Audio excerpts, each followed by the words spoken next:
On April 10th, 1971, the U.S.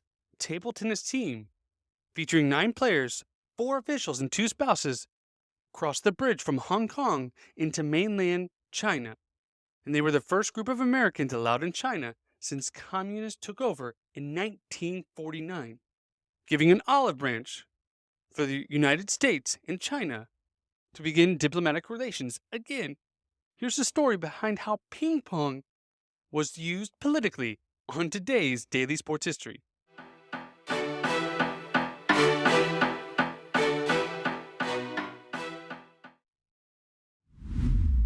Welcome to Daily Sports History. I'm Ethan Reese, your guide to a deep dive into sports history every day. So in 1949, the Communist Party took over China. And at the time, the United States, who had a democracy government, was very anti-communist. And this meant that embargoes and relations between the two countries had essentially ended. But after over 20 years of no diplomatic or economic relations, the two countries were starting to soften towards each other. China was starting to grow economically and wanted to continue to grow, and the United States saw China as an opportunity to continue the growth that we were going through. But to break down these borders and these walls they had built up, they needed something to happen. The leader of China, Mao Zedong, and the President of the United States, Richard Nixon, had actually started somewhat of negotiations, not face to face, but using different delegates to kind of break down the walls and barriers, starting around 1970. But they never actually met to actually discuss anything in person.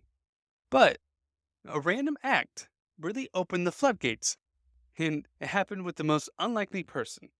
In 1971, the 31st World Tennis Table Championship was held in Nagawa, Japan. And this was an important event for many reasons, but the main one for table tennis purposes was this was the first one China had been to in about 7 years. And China at the time was the #1 table tennis team in the world. So not having that team at your world championships was very challenging. But this one was one for them to come back. And it was also used as a point for the China government to kind of show they were opening up a little bit to the world.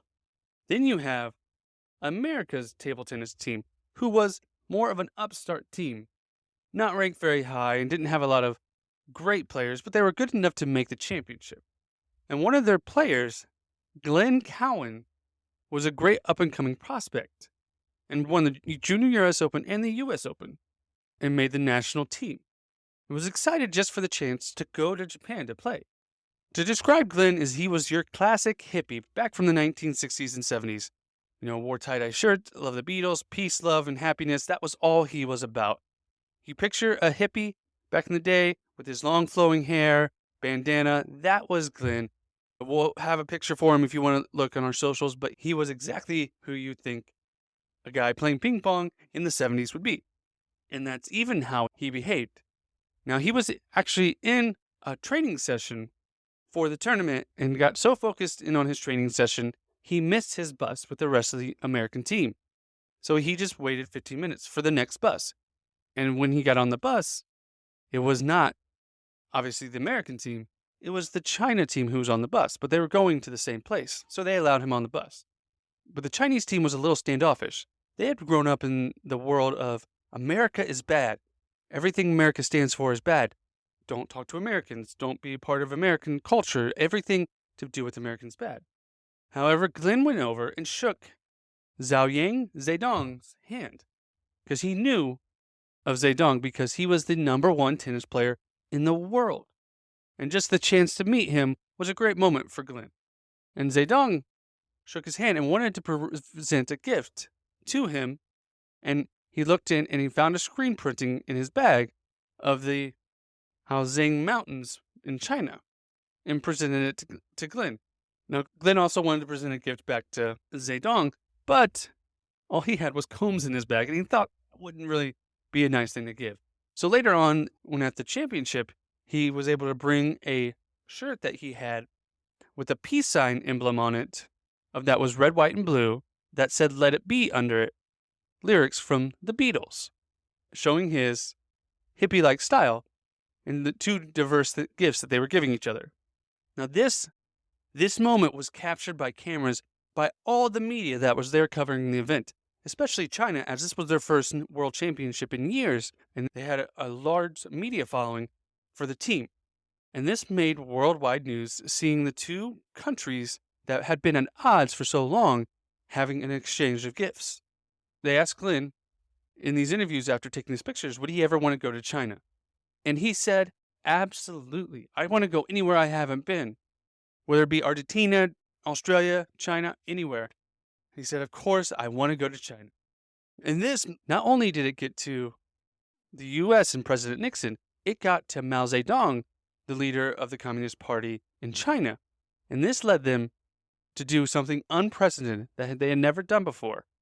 They opened their gates and invited the U.S. team to come visit and do a tour in China. Now, for the championship, the U.S. team didn't do particularly very well. They were still an up-and-coming team and not very good in the program. But China did fantastic, did great, everything they thought they would do. They did fantastic after the World Championship was over. The China government to open up their borders and allow the U.S. team to come visit. Total of 9 players with 4 officials and 2 spouses. And they basically were on tour. This was something very unusual. They got to go see many different places throughout China. They got to play friendly matches against the Chinese team, meet high up-and-coming people. They meet the Prime Minister of China, and were able to tour places like the Great Wall and the Summer Palace, and able to take in a ballet. And they spent about 6 days there before coming back to America, which helped open up everything. Everyone was asking them, what was it like? Because no Americans had been there. And they really wanted to focus on Glenn because he really broke down the doors. And he really said, they're just real people. Everyone there is nice. They're genuine. They're not terrible people. We painted them in this light of being communist and terrible. But they have beautiful places. The country's beautiful. The Great Wall is beautiful. And it was a great place.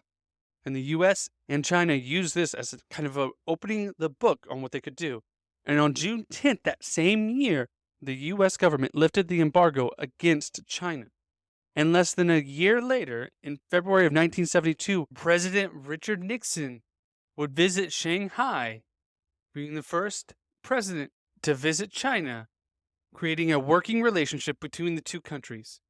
And 2 months after Nixon's visit, Zedong, the Prime Minister of China, would head over to America as the China team would do a tour in America, playing across the country and even playing a game in front of Richard Nixon, breaking down the barriers of the walls that they had before, and using sport of table tennis to break down the walls and the barriers, showing what reach a sport can have in the world.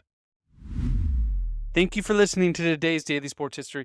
It means a lot to me. I want to thank you so much for joining me. It takes a lot for me to put all these together, and I really appreciate that you took the time to listen.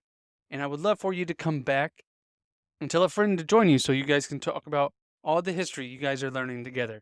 And we'll see you tomorrow for more Daily Sports History.